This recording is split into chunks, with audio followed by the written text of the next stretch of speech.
Here's the problem we're going to troubleshoot in this video. You got your drone, you're ready to fly, you sit it down, you flip the arm switch, and it doesn't arm. Instead, you see on your screen a error message. Hold on.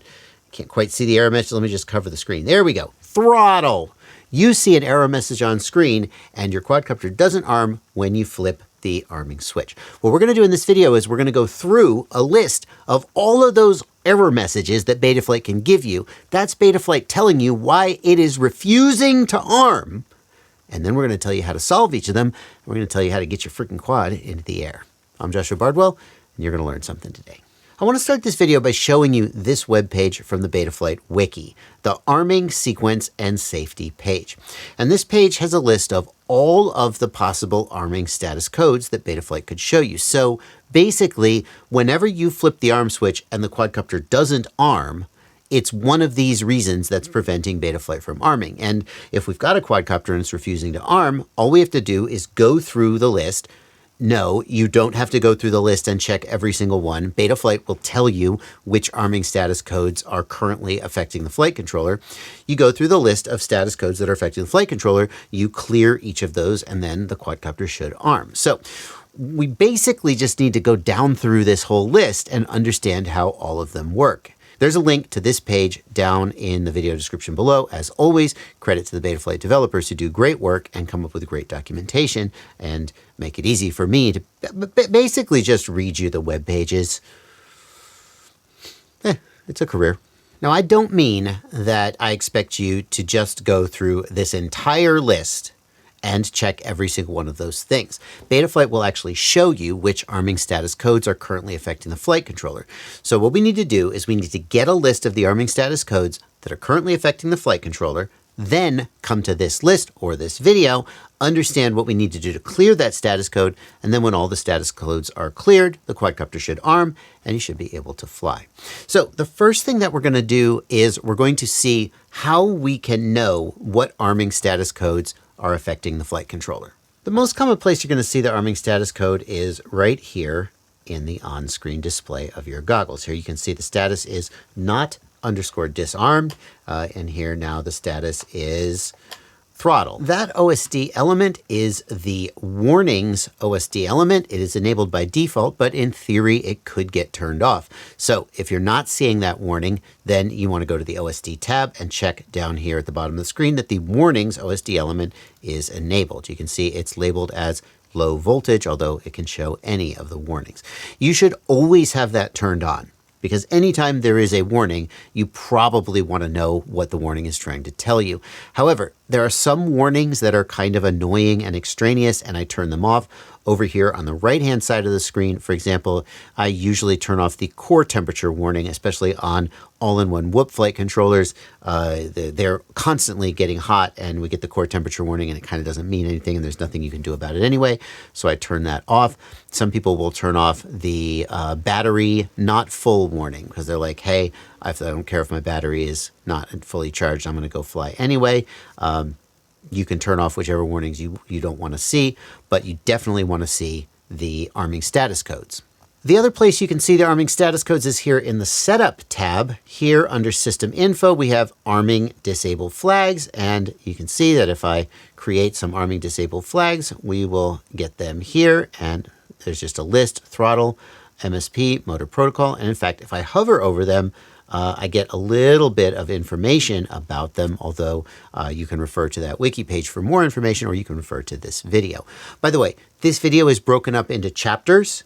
There are chapter markers down at the bottom in the timeline, and so you can skip to the exact arming status code that you are experiencing rather than having to scroll through the whole video. You can also get the arming status code from this LED on the flight controller. And this is important because sometimes you may not have a set of goggles to put on your face to check the OSD. Sometimes you may not be able to plug USB in, or for other reasons, you may want to get the arming status code without access to that stuff.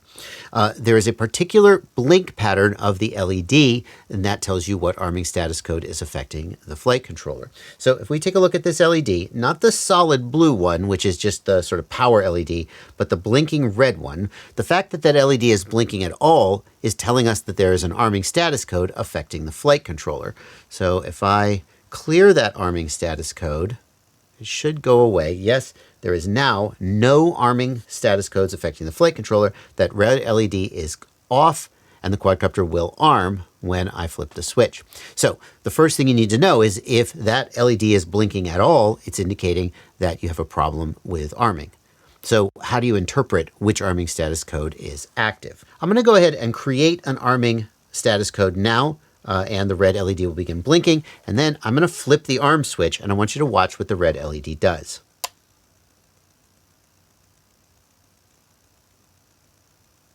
Did you see it made a blink pattern? Let's watch it again. The blink pattern for an arming status code is 5 short attention beeps. These go by pretty quickly. It just goes ba-da-da-da-da-da, and then a series of long and short beeps. And the way that you interpret them is that a long beep is 5 and a short beep is 1. So if I flip the switch again, I will see 5 followed by 1 long and 3 short. 1 long is 5 plus 3 short. 5 plus 3 is 8. And if we go down in this list, looking for status code number 8, that is the throttle status code. I created that status code by raising the throttle above the minimum value, and it's refusing to arm. If you have a beeper on the quad, it will also beep in this pattern. You will hear it. A lot of people don't have beepers on their quads, and if you have motor beeper, it does not work. You actually have to have a physical piezo beeper on the quad for this to work. But if you do happen to have that, when you arm, it'll go ba-da-da-da-da, bop, bop, bop, bop. And if you're a real nerd like me who's been doing this for a long time, you will immediately go, aha, your throttle is raised, because I've memorized some of these. Could have better things to do with my life, but apparently I don't. So those are the ways to get the arming status codes out of the flight controller. Look in the OSD, look in the setup tab of Betaflight, which is you get the full list. Technically, you can go into the CLI and type status as well. That's another one. Or look at the blinking LED or listen for the buzzer, the beeper pattern at the moment that you flip the arm switch. Once you know what the codes are, then you proceed to clearing them. Let's begin. The no gyro status code will be accompanied by the fact that your gyro sensor here in Betaflight Configurator is grayed out, and usually also your accelerometer. The way that you get no gyro, there's 2 main ways that you get no gyro. One is that you have damaged your flight controller. You crashed. The gyro chip on your flight controller has become disconnected because of physical damage. You splashed some solder on the flight controller and it got on the gyro and it shorted out the gyro. In some way, physical damage to the flight controller has disabled the gyro, and therefore when the flight controller boots up, it tries to talk to the gyro and it can't fly without a gyro. The other way that no gyro happens is if you are flashing firmware and you flash the wrong firmware. So I just go down through the list. That seems right. And you flash it. Now, sometimes when you flash the wrong firmware, the flight controller simply won't boot up at all. It just won't boot up. But sometimes if you're pretty close to the right target, like if I type Maytech, you can see there's a ton of Maytech flight controllers in here. And one of them is like Maytech F405 STD, and here's Maytech F405 STD _ clone, and here's Maytech F405 TE and TESD, and I don't know what the differences between all those are, but they seem just from their names like they're pretty similar. If I had a Maytech F405 STD clone and I flashed the STD target, maybe it would mostly work, but then the gyro wouldn't be detected and we would get no gyro. So if you are getting the no gyro status code, the bad news is this: you probably can't fix this problem like today out in the field. Either you have damaged hardware and you just need a new flight controller, or if you just flashed your flight controller and now you're getting no gyro, you may have picked the wrong target, and you can fix the problem by reflashing it. Here in the configuration tab, I want to show you that some flight controllers have 2 gyros on them. Now this one does not. If I go to the configuration tab, board and sensor alignment, gyro/XL, sometimes you'll do this pull down and it'll say first and second. That flight controller has 2 gyros on it, and in that case, if your first gyro is broken, you may be able to switch to second and use your second gyro instead. I'm not sure that Betaflight will let you do this if you're getting the no gyro. Like if you have dual gyros and you select the first one and it's broken, will you get no gyro and then you switch to the second one and it starts working? Or will Betaflight be like, sorry, buddy, you can't fly with that broken gyro, even though I have another perfectly good one that I could be using? I've never been in that exact situation, but if you ever do get the no gyro situation and you have a dual gyro flight controller, it's possible that you would be able to clear that by switching from first to second or second to first. Let me know in the comments if that works. I'm not actually 100% sure that that works because I've never actually encountered it, but I did want to throw it out there. The failsafe status code is a weird one. It seems like it would be simple. It means that failsafe is active. What is failsafe? Failsafe means that the flight controller is not getting signal from the hand controller. That could be because the hand controller is powered down. It could be because you flew out of range and the receiver lost link. It could be because the receiver is powered down or the wire between the receiver and the flight controller is damaged. For some reason, the link between the hand controller and the flight controller has been severed. But, and that happens all the time, so you'd think you would get this message all the time. But the thing is, there are other more specific status codes like RXFAILSAFE or BOXFAILSAFE that would apply in those situations. I actually can't think how we would trigger the failsafe status code. So if I have the controller powered up and bound, and we can see here there are no arming disable flags. If I then power the controller down, we get RX failsafe. So RX failsafe means that we're not getting a connection from our receiver. But where's the failsafe tab? Aren't we in failsafe right now? RX failsafe is like more specific. Why aren't we getting them both? What if I arm and then power down? Ah, there we go. Failsafe means that we were armed and then lost link. RX failsafe means that at any time we do not have connection from the receiver. That's the distinction. That's good to know. I learned something today. So if you ever encounter the failsafe mode, you're probably going to freaking know it because you were in the middle of flying and then you lost link and now your quadcopter's probably on the ground. But if you're doing something like return to home or the link comes back very quickly, then you may see this status code. But it's going to clear itself when you get the link back and begin flying again. There's not really any troubleshooting for this one except for figuring out why you failsafed in the first place.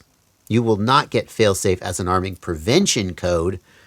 You'll get failsafe as an indication that you're not connected, and then before you can attempt to arm again, you will need to reconnect and the failsafe will go away. The RXLOSS and RX failsafe status code indicate that there is no valid receiver signal detected. There are many reasons this could have happened. It could be the wiring between the flight controller and the receiver is not correct. It could be that your ports tab has the receiver on the wrong UART. It could be that your controller is not bound or your controller is powered down. Anything that breaks the link between the hand controller and the receiver and the signal getting to the flight controller is going to cause an RX_failsafe.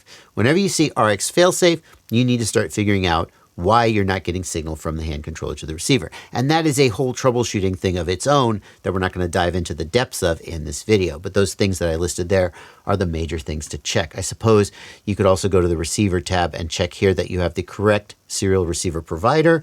It's going to be Crossfire CRSF for Crossfire and Express LRS, and it's going to be S-Bus for DJI and FreeSky, and that's pretty much mostly what people are using these days. The other thing you want to check is if you have blank channel bars here. You see how my channels are all colored in with a rainbow of colors? If yours are blank and gray with no color, it means that your flight controller has not been flashed with support for the protocol you're trying to use. So here I am using CRSF. You might be trying to use S-Bus.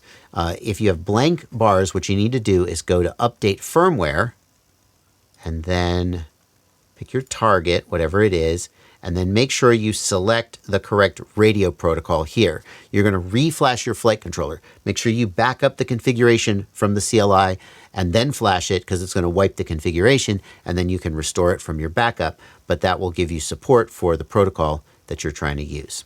by the way, the RXLOSS and RXFAILSAFE are the same thing. They just changed the name of this in a version of Betaflight. I don't remember which one. So in recent versions of Betaflight, you will always see RX_FAILSAFE. It's only older versions of Betaflight that would say RXLOSS. By the way, RXLOSS and RXFAILSAFE are the same thing. In some parts of Betaflight, they show you RX_FAILSAFE. In other parts of Betaflight, they show you RXLOSS. They mean the same thing, and it's just a little bit inconsistent, just to keep you on your toes. Here's how BADRX works. I have armed, and then I'm going to failsafe. Now, in my case, I turned the controller off. You probably fly out of range. Now I'm in failsafe and RXLOSS. Now, hey, didn't I just say that we wouldn't see RXLOSS? Anyway, now I'm going to turn the controller back on. Telemetry connected. And we see not disarmed. Not disarmed is BADRX. They have not updated this page recently enough. It used to be called BADRX. Now it is called not_disarmed. What that means is you were armed, you fail-safed, then you got link back, and you're still armed. And the reason that why don't they just go back to being armed? No, because we don't know what status the drone is in. Maybe while you were fail-safed, you crashed into the ground. And then you went looking for your drone and you walked back into range, and now you've got your link back, but the quad is on the ground. It's not flying. And so you don't want it to arm. So not disarmed. The way you clear not disarmed is after you get link back, you disarm and then you arm again. And there you go. You just cycle the arm switch. Not disarmed used to be called BADRX, but that wasn't very descriptive. And so that's why they changed it. BOXFAILSAFE means that you have gone to the Betaflight Modes tab and you have set up a failsafe aux mode. The failsafe aux mode simulates a failsafe condition for testing purposes. Now, the way that people sometimes used to do this is you would just go and you would fly your drone, and then in the middle of flying, you would just power your controller down. And then hopefully your failsafe worked correctly and your drone returned to home or whatever. But if it didn't work correctly, your drone would crash or it would fly away or who knows what. And then you'd just be like, I got to turn it back on. You'd be rushing to get control again. The failsafe aux mode lets you simulate a failsafe condition. Here in the failsafe tab, you can actually decide whether it triggers a stage 1 or stage 2 failsafe or just an absolute kill of the drone. And we don't need to go into all of what that is, but basically it lets you trigger a simulated failsafe. So if I just flip that switch, we can see that the BOXFAILSAFE and RXFAILSAFE, I'm going to do it again. I want you to edit it like so. If I just flip that switch, and then we're going to do it twice. We're going to show it twice, once and then again. We can see that the BOXFAILSAFE and RXFAILSAFE flags appear. They both appear. BOXFAILSAFE is telling you a failsafe is occurring because you enabled an aux mode, and RXFAILSAFE is saying, we're in failsafe because the simulated failsafe cuts off the signal from the receiver. That's how it simulates the failsafe. The way to get rid of the BOXFAILSAFE is two things. Number one, flip the switch. And number two, I find that sometimes people are trying to set up their drone. They kind of don't know what they're doing, and they see failsafe in the modes tab, and they're like, well, clearly I want failsafe. I don't want my drone to fly away if I lose connection. And so they enable the failsafe aux mode without really understanding what it does. And in that case, if you're not like testing failsafe and trying to intentionally trigger failsafe, just delete the failsafe aux mode. You don't need it. It doesn't need to be there. Problem solved. Runaway means that runaway takeoff prevention has been triggered. What is runaway takeoff prevention? Runaway takeoff prevention is when the flight controller realizes that the quad is not doing what it thinks it should be doing. The flight controller is saying, lift straight up, go to the right, go to the left, and the quad is not doing it. The number one way that that can happen is if you have lost a prop, or your motor or ESC is damaged and the motor is not spinning. Or if maybe you've got some grass wrapped around your prop or something like that. A motor is not making thrust. So to simulate that, I'm going to remove that prop and we're going to arm and we're going to try and take off. There we go. Arm. And we throttle up. And that happens. It doesn't fly and it says run away. So when you see the runaway status, it means a lot of times that you have a motor that's not spinning or a prop that has come off or is broken and is not making thrust. But it can also mean that something is like holding the drone down and preventing it from flying in the way that it thinks it should. So if I just arm, and like, let's say, I don't know, something is on the drone and it can't fly. So I'll arm and raise throttle. And eventually it gets kind of mad and it will say runaway, except it's not, is it? It's not doing it. It's really unhappy with me. The reason it wasn't saying runaway is that runaway takeoff prevention is canceled, it's disabled, after you raise the throttle past a certain point. The idea is that at the moment you take off, there's a chance that something isn't right, like you've got a prop on wrong, a motor spinning the wrong direction, your flight controller is the wrong alignment, or something else has gone wrong. At the moment you take off, there's this critical moment where if things aren't right, the quad will flip out, and that's when runaway takeoff prevention is active. After you raise the throttle past a certain point for a certain time, it's like 25% throttle for 5 seconds or 15 seconds, I don't remember the exact default numbers, but after a little while you've been flying, then it's like, okay, well, everything's clearly working, and then it tries to keep flying. Another way that this can be triggered is if you have a very powerful craft that hovers at a very low throttle position.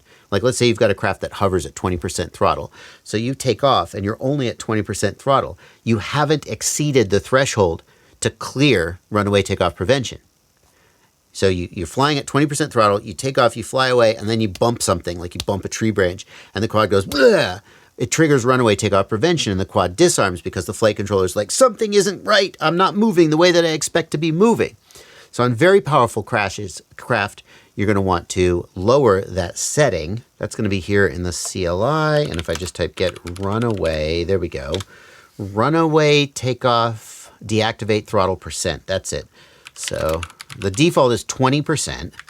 And if we had a quad that hovered at less than 20% throttle, which is pretty rare, I admit, then we would want to lower that value to trigger runaway takeoff prevention as soon as we take off. We don't want to get in a situation where we take off, we fly away at low throttle, we tap something, and the quad just disarms and falls out of the air.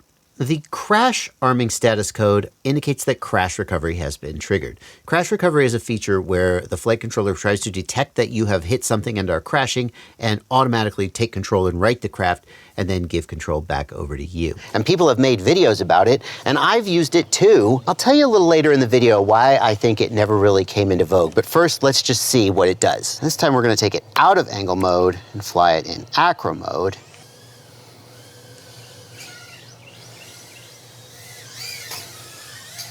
Not in the pool. Do you see how it leveled itself out there? It kind of flipped over and leveled itself out. That wasn't me. Let's see if I can do it again. I made a video about crash recovery, how to set it up, and what it does. I'm going to put a link to that video down in the video description below. If you see the crash, well, you never will see the crash status code. It's going to be present while crash recovery is in place, and then disarm to clear this condition. I don't know, like crash recovery hands control back to you, so it's not like it's going to prevent you from arming. You're going to stay armed and you're going to keep flying. I might not fully understand this because I don't use crash recovery that much. Anyway, you just disarm and rearm if you see crash. I'm just not sure when you ever would. The throttle status is probably the most common status that prevents people from arming. The throttle status means that your throttle is not all the way down, and you can't arm when your throttle is raised. Now, it may be that you just didn't know that you couldn't arm with your throttle raised. Well, you can't. That's for safety. They don't want you to arm and have the quad immediately just take off to the sky. But a lot of times people will say, but my throttle is all the way down. Why am I getting the throttle flag? And to investigate that, what we're going to do is we're going to go into Betaflight. We're going to go to the receiver tab, and I want you to look at the throttle channel as I move the throttle stick up and down. Do you see that it goes down to 1000? The value of the throttle is going to be compared to this stick low threshold, and this value must be below this value for the quadcopter to arm. So if I have miscalibrated my gimbals or the endpoints of my controller are not set correctly, I could put the throttle all the way down and the throttle might read 1087. And so you can see that at this point, that 1087 is greater than 1050. And if we go to the configuration, if we go to the setup tab, we will see the throttle arming status flag. In order to clear this, well, first of all, you might think that the way to clear this is to go to the receiver tab, and we'll just raise the stick low threshold to 1900, or sorry, 1090. 1090, and then great, 1090 is greater than 1087, and so we're good to go. No, you want the endpoints of your controller to be 1000 to 2000. That's what Betaflight expects. You don't want to just put a band-aid on it by changing the stick low threshold. So you may need to recalibrate the gimbals on your controller. I'll put a link to my tutorial about recalibrating gimbals down in the video description below if you need help with that. You may need to adjust the endpoints of your controller, and I'll put a link to a video where I show how to adjust the endpoints of your controller as well. Those are the things you need to do. If your gimbals are correctly calibrated and your endpoints are correctly calibrated, then when your throttle is all the way down, your throttle channel will be at 1000, and then you should be able to arm. The other mistake that people make is they set the stick low threshold to 1000. I don't know why they do this. Somewhere people get the idea that, oh, 1000 is the bottom of the stick travel, so the stick low threshold should be 1000. Do you see why that won't work? It has to be underneath this. So if the stick low threshold is 1000 and your throttle's at 1000, then you can never arm. You can never go below that. You need to give yourself just a little bit of breathing room.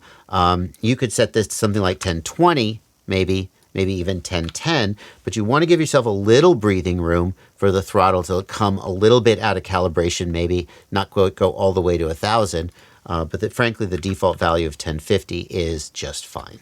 The angle arming status flag means that the craft is not level enough. So if I take this aircraft and I just tilt it, we should see that past a certain point, the angle flag appears. And if I flatten it back out again, the angle flag goes away. The angle in question is configured here in the configuration tab, maximum arm angle. And the default is 25 degrees. I usually set this to 180 degrees, which disables this. The reason that I disable it is like, what if I set the aircraft down and it's on a hill? What if there's a rock underneath and it's not quite flat and level? What if I'm on a race podium, a race stand, and I'm already angled forward to take off at a race? It's trying to make life safer, but it just makes life more annoying. The idea is that if the aircraft is like you've got it in your hands or something, you're holding it, it's not perfectly flat and level, it'll refuse to arm. But frankly, I think you should just be careful about like not flipping your arm switch while you've got the aircraft in your hands. And I always disable it. If you do see angle, that's why, and the way that you clear it is to make your craft flat and level. What if you have not disabled it and your craft is not flat and level? So let's go to configuration and let's actually set the maximum arming angle to 5 degrees. Make it super easy to trigger. So then I'm just going to put this on some batteries like so. And now angle. Now, what if, hypothetically, we have crashed in a tree? We took off flat and level, we've crashed, we're in a tree, we're upside down, we can't arm because angle is preventing us from arming. Well, you should have listened to me and disabled it in the first place, but since you didn't, here's a workaround. If you take your controller sticks and you go up, left, and down, it will recalibrate the accelerometer. And however the craft is now will be flat and level. And then the angle flag will clear, and then you can arm and fly away. Don't put it in auto level mode because now your accelerometer calibration is completely off. But you may be able to arm it and fly it out of that tree and get it home again. And then you just set it flat and level, and you do that again. Up, left, and down, and it recalibrates it correctly. And then go disable it the next time you're at a computer. The BOOTGRACE flag means that you tried to arm too soon after power on. The default value for this is 5 seconds. You can change it with the power on arm grace parameter in the CLI. You can set it down as low as you want. But by default, you can't arm within 5 seconds of power up because, like, what are you in such a hurry for? Maybe it's an unsafe condition. A lot of times when you first plug in, you'll be close to the aircraft and we just want to give you a second to get out of the way. The solution to this one is just to wait 5 seconds and then you should be able to arm and fly away. I have seen situations where the BOOTGRACE flag keeps getting triggered even though 5 seconds have elapsed. And I just want to acknowledge that I have seen this happen. I don't know why it shouldn't happen, and I have seen it happen, and if it is happening to you, I don't know what to tell you about how to fix it. We're about halfway through this list of Betaflight arming status codes, and most people are never going to see this section of the video because most people are going to jump to the arming status code that they actually want, figure out how to troubleshoot their problem, and then leave. But you are different. You're watching this video from start to finish because you love this stuff. You're soaking up the knowledge. You're learning about things you never knew existed, and you love it. And if that's how you feel, then consider joining my Patreon. I love making this content for you. You love watching it. $2 a month is the minimum amount that I ask. It's a tiny amount of money.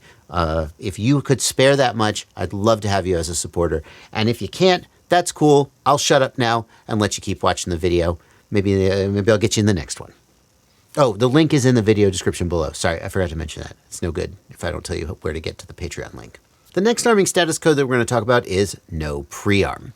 Pre-arm is a way of preventing yourself from accidentally flipping the arm switch and arming when you didn't mean to or when it's dangerous to do so. The way that it works is you go into the Betaflight Modes tab and you find the pre-arm mode. There it is. And you set that onto a switch. So now pre-arm is going to be active when this switch is in this position. Then whenever that switch is not in that position, we look at the setup tab, the no pre-arm status is present, and I cannot arm because whenever an arming status flag is present, you're prevented from arming. As soon as I flip that switch into the indicated position, no pre-arm goes away. So if you see the no pre-arm mode, what it means is that someone has set up the pre-arm mode on your drone and the pre-arm switch is not in the pre-arm position. So the answer is figure out which switch does that.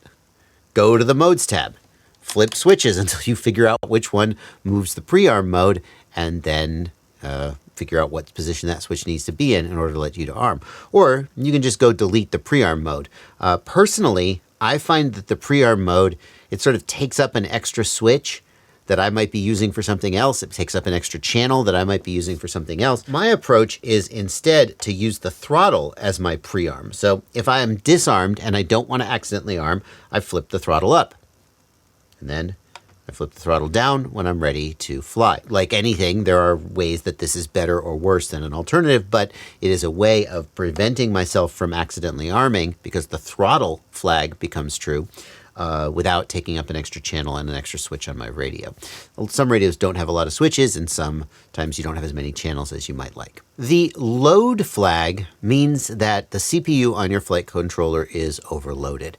And I honestly don't know of a way to demonstrate this to you because it's fairly difficult to overload the CPU on your flight controller. If you look in Betaflight Configurator, down here at the bottom, there's a CPU load indicator, CPU load 46-47%. When that number is too high and the flight controller thinks that it wouldn't be safe for it to fly because it can't reliably do the things it needs to do to make the drone fly, the load flag will appear.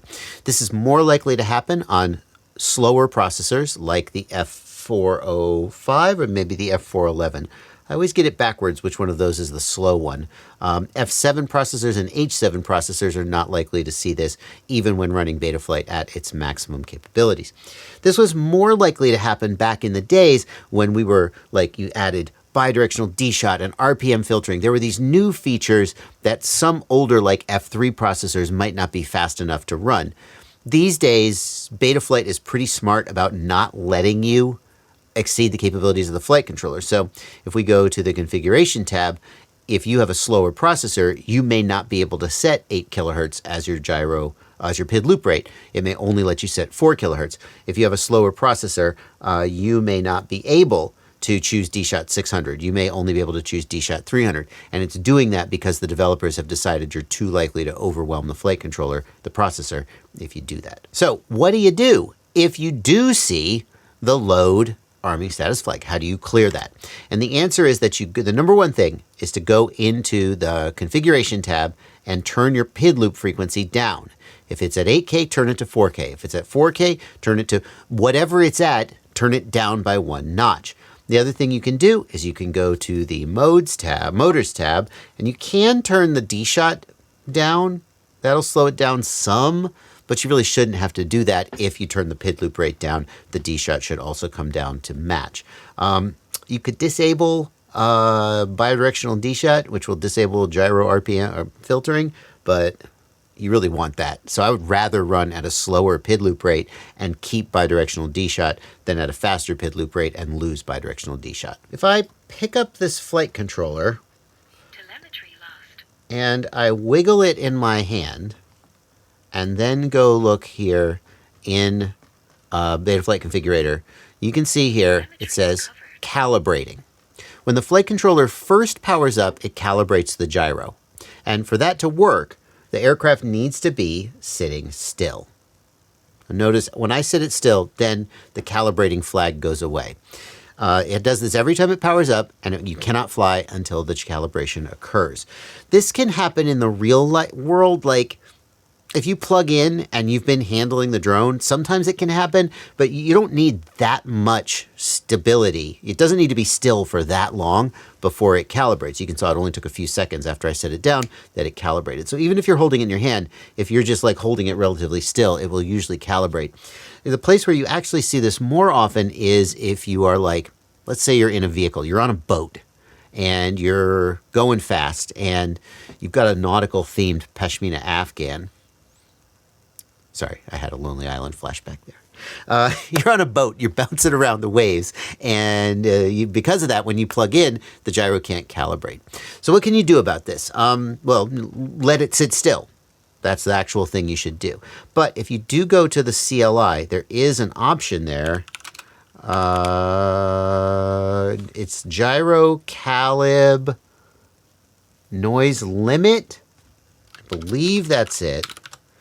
Gyro CALIB, well, there's only two. It's gyro CALIB noise limit, and if we turn that all the way up to the maximum value of 200, that will let the gyro calibrate when the aircraft is moving more. It can still be so bouncy and shaky that it can't calibrate, but it'll let it make it more likely to calibrate if there's a little bit of motion.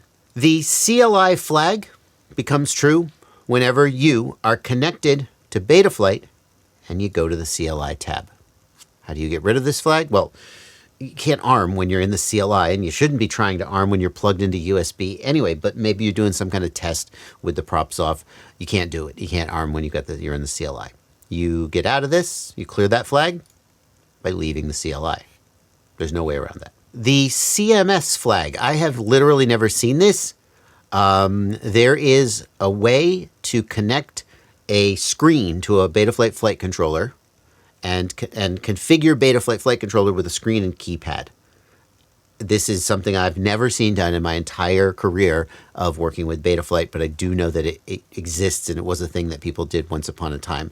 I don't think you'll ever see CMS either. Maybe if you use the Betaflight Lua script, I think there was a version of the Betaflight Lua script that used the CMS menu, and you might see CMS if you're accessing the flight controller via that. I think this is pretty rare, and we're going to move past it. OSD. OSD flag appears when the OSD menu is active. So you go to your controller and go center throttle, yaw left, pitch forward, and that brings up the OSD menu. And then you can go in the menu and you can change settings, whatever. When you're in that menu, the OSD flag becomes active and you cannot ARM. You probably will never actually see this, because for you to see the arming status flag, you have to exit out of the menu and then the flag will clear. But if you were to somehow look at the status flags when you're in the menu, you would see OSD, and that's what prevents you from being able to ARM when you're in the OSD menu. BST is another one that you probably will never see. BST is the TBS Black Sheep Telemetry Protocol, and it was, I don't even know, it exists. It's supported in Betaflight. It's a way for TBS peripherals to talk to the flight controller. I don't think it's still used, and I can't imagine when you would see this. But if you ever did see BST, it means a TBS telemetry device like the TBS Core Pro is preventing arming. I don't think you should ever see this, because I don't think anybody does that anymore. The MSP flag becomes activated whenever something is configuring the flight controller via the MSP protocol. Now, the most common time for that to occur is when you connect to the flight controller via USB. So if I connect to the flight controller via USB, here is the MSP protocol, and that's going to stay true as long as I'm connected via USB. That prevents me from arming when USB is plugged in. There is a way to override this. If you go to the Motors tab and you choose, I understand the risks, the propellers are removed, enable motor control and arming, disable runaway takeoff prevention. If I do that, then not only can I spin the motors, although I don't have a battery plugged in right now, so I can't spin them. But not only can I spin the motors, but if I go to the Modes tab, I can arm the drone. You see, if I click the arming switch, it doesn't turn red anymore. It turns yellow. It is armed. This quad is armed. If I had a battery plugged in, the motors would be spinning, and that can be useful for testing arming. If we look at the Setup tab, we can see now the MSP flag is gone. If I go back to the Motors tab, I understand the risks. Now, MSP is back, okay? So, if you see MSP, unplug USB from the drone. And MSP will stay active until you power cycle or reboot the flight controller. So even if it was ever active and you unplug USB, it will stay active. You got to power cycle or reboot the flight controller. By the way, if you're in the field and you don't want to like unplug the battery because you're just ready to go, maybe the drone's far away, I don't know, maybe you're just lazy, you can just go into the OSD menu and there, save and exit. Damn it, come on. OSD menu, exit. No, this is a funky firmware. There we go. Okay. This is a weird firmware that is on this newbie drone, and the menu doesn't quite match what Betaflight usually has, but we'll get through it. If you go into the menu, normally you can go to exit, and in the exit menu, you'll have the option to reboot the flight controller. The other thing you can do is you can just yaw right, and it takes you to the exit menu, and in the exit menu is save and reboot, which will reboot the flight controller and clear the MSP flag if you like unplug it from the computer, set it down with the battery plugged in, and the MSP flag has stayed true. The PARALYZE flag. This is another one that most people are never going to see, but if you do see it, it's going to confuse the hell out of you. If we go to the Modes tab and look for the PARALYZE mode, I just want you to see that it's there. PARALYZE. If you activate the PARALYZE mode, let's do it. Add range.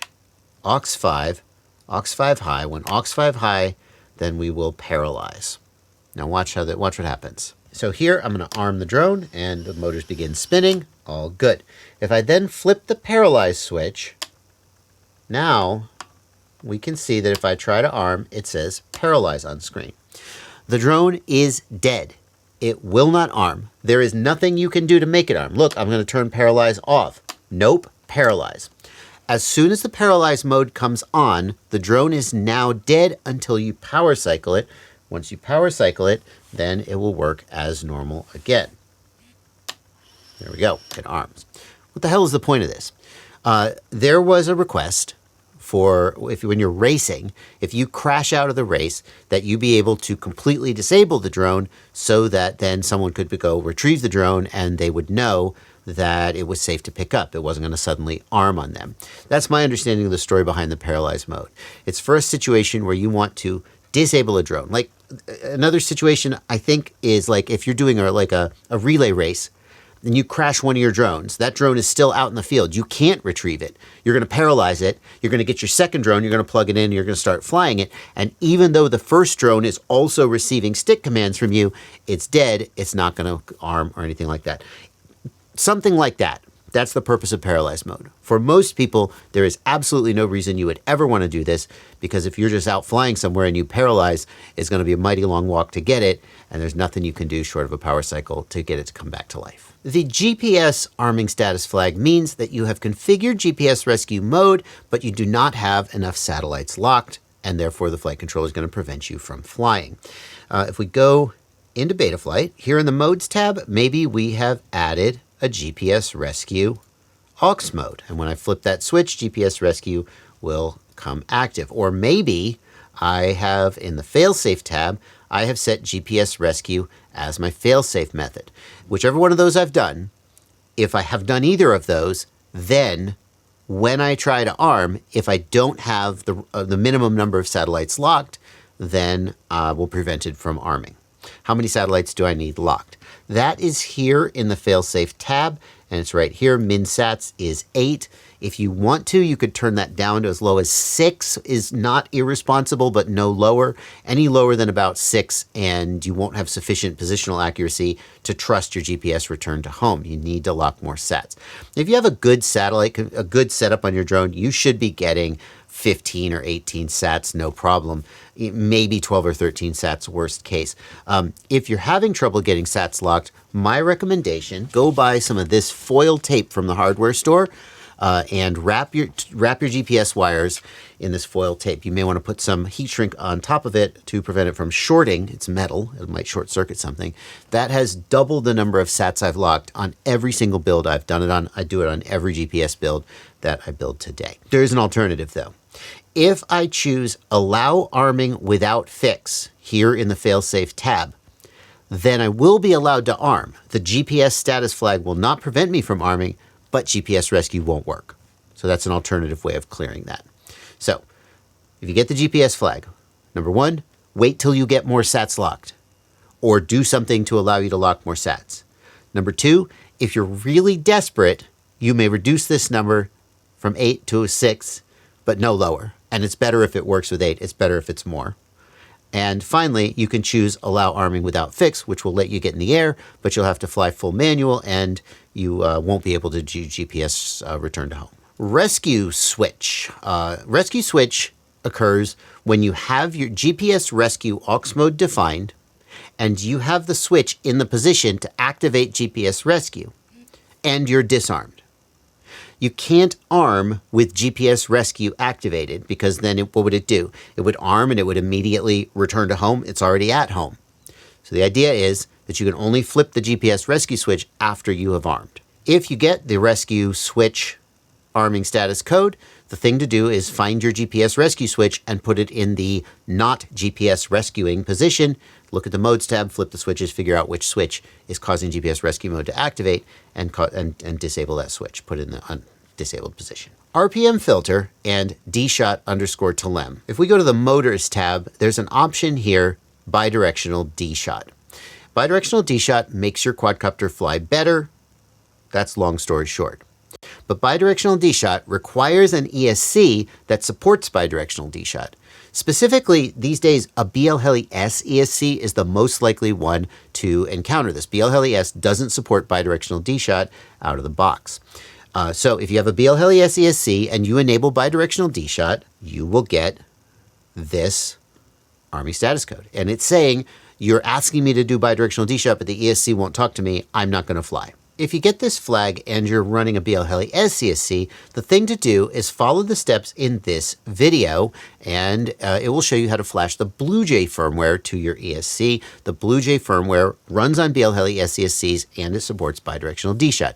That'll fix the problem for you. However, another thing that can cause the RPM filter or dshot_telem arming status flag is if your ESC is simply powered down or your motor wire is broken.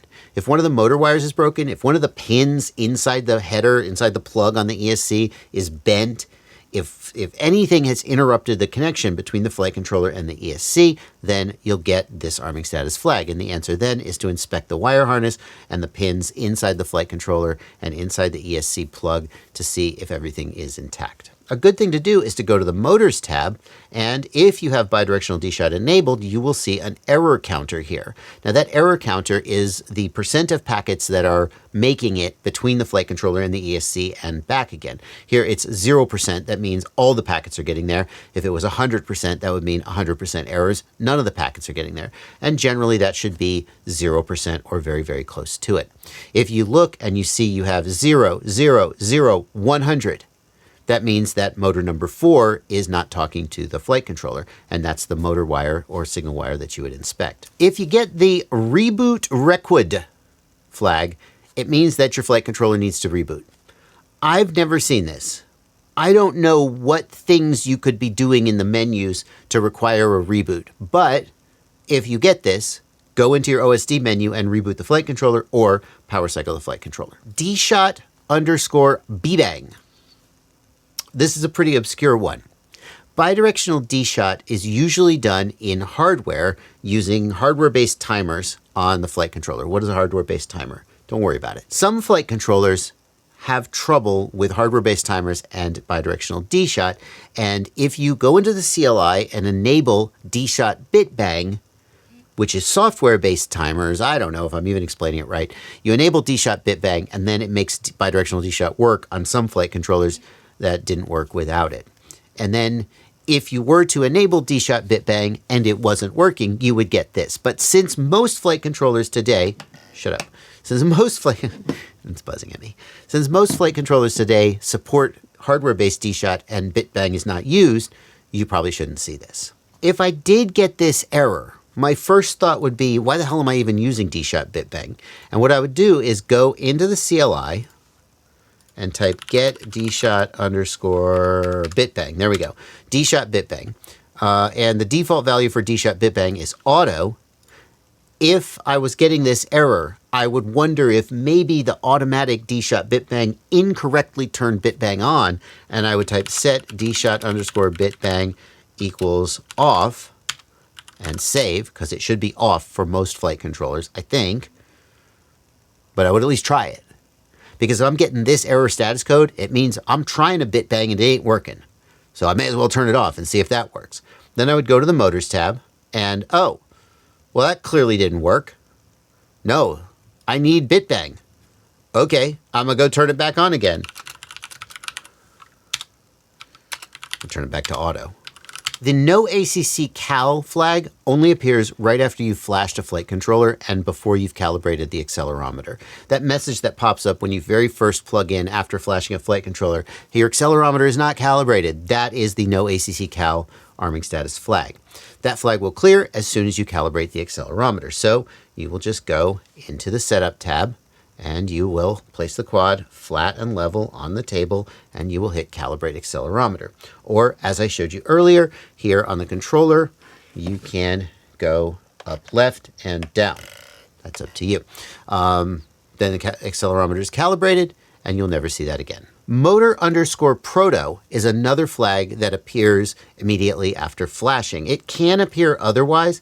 What it means is that here in the motors tab, you do not have any motor protocol selected. It's set to disabled. That is the default for Betaflight after, I forget where they switched. They used to assign a motor protocol by default, and then they realized that if you output some motor protocols to some ESCs that aren't expecting it, the motor can spin and create an unsafe condition. So Betaflight defaults now to disabled, no motor protocol, so then you have to set it to a value that is correct for your ESC. When this is set to disabled, if I hit save and reboot, get this error, there is no motor output protocol selected, and we should, hello, where is it? Regardless, if you see the motor underscore proto arming status flag, it means you need to go to the motors tab and you need to set a motor protocol, probably DShot 600 or DShot 300 on most drones that you're building today. The arm switch flag means that the arm switch is in an unsafe position. In other words, you have got the arm switch in the armed position.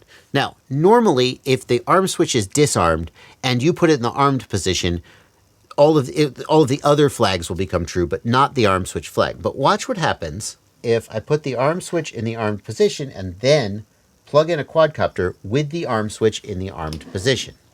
We get the not underscore disarmed flag. We already talked about that one. How the hell do I get the... I can't figure out how to trigger the arm switch flag. Nevertheless, if you see the arm switch flag, the answer is cycle your arm switch to disarmed and then arm. That's it.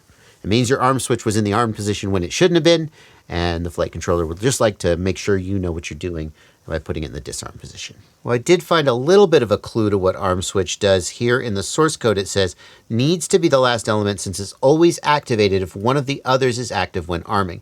So it looks like arm switch happens when you try to arm and one of these other things prevents arming. We also enable the arm switch so that when we clear the other one, that's it. I've got it. So what I'm going to do is I'm going to raise the throttle and I'm going to try to arm. Now throttle is preventing me from arming. If I then lower the throttle, aha, the throttle condition has cleared and the arm switch remains, which forces me to cycle the throttle before I can arm, or the cycle the arm switch before I can arm, because we don't want to just lower the throttle and then immediately arm because the arm switch is in the armed position. So the arm switch is the, The arm switch is the leftover indication that a condition had occurred. You have now cleared the condition, but you need to cycle the arm switch before you can actually arm. Fantastic. Good to know. There's another one here, which is crash flip. I think crash flip occurs when turtle mode is active when you first plug in. What I'm going to do is I'm going to hold down the turtle mode button. We're going to be disarmed. And what am I going to do? Let's just see what happens if I hold turtle mode and plug in. Does it not like turtle mode to be active when it first powers up? Yeah, it says crash flip switch. And then if I try to arm, I'm just armed in crash flip. Huh. It's not really an arming status code. It doesn't prevent arming. If I hold the button, it says crash flip switch. But then when I arm, I just go into crash flip. Oh, and then I'm crash flipping. Maybe that has something to do with crash flip arming is not like real arming. I don't know. But that one just means you have the crash flip switch. You're doing turtle mode, and you should flip that switch. And that brings us to the end of this list. And you might think at this point that you know every single thing that can prevent Betaflight from arming. But there's one more thing that you need to know about the troubleshooting. The kind of thing that's like so obvious that you didn't think of it, and I almost left it out of this video. Let's say I've got this switch set up as my arm switch, and I'm flipping the arm switch, and it's not arming. And on top of that, I'm not getting any arming status codes. I thought Bardwell said that if I flip the switch and my quad doesn't arm, I'm going to get an arming status code, and that's how I figure out what's wrong with my quad. But you only get an arming status code if the flight controller knows that you're trying to arm. Look at the receiver tab. What channel does my arm switch move? aux 1. Look at my modes tab. What channel is assigned to my arm mode? aux 3. I screwed up the configuration. The switch that I'm flipping is not telling the flight controller to arm. I need to fix that. Maybe my receiver isn't bound to my radio, and so not only are my switches not getting through, but I go to the receiver tab and nothing's getting through. There's no movement. It's just fail-safed. It looks like this. And I move the sticks and nothing happens, and I move the switches and nothing happens. Well, you can't arm. So as a final check, maybe this should have gone first, but that wasn't what this video was about. As a final or maybe first check, before you it won't arm. If you're trying to arm and you're not getting the status code, check that your frickin' receiver's working. Check that your frickin' switches are working. Check that your modes tab is picking up the receiver channel moving as expected. Yeah. Easy to overlook and not usually the problem because most people already know to make sure their receiver's working before they start trying to arm, but it is something that I see sometimes and it's worth pointing out. That's going to do it for this video. If you loved this video, then you love nerdy things about Betaflight. I'm going to link you to my Betaflight 100% Explained video series. In that series, I go through Betaflight Configurator. I go through every tab in Betaflight Configurator and I look at almost all the options and tell you what they are. If you think it would be fun to just sit down and read the encyclopedia, this series is for you. It is not laid out in a logical how-to structure. It is extremely long-winded and extremely encyclopedic.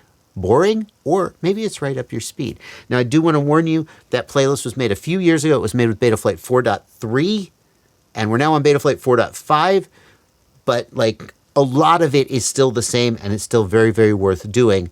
And so I'm going to put a card to that playlist and a link in the video description below where you can check it out. I'll see you there.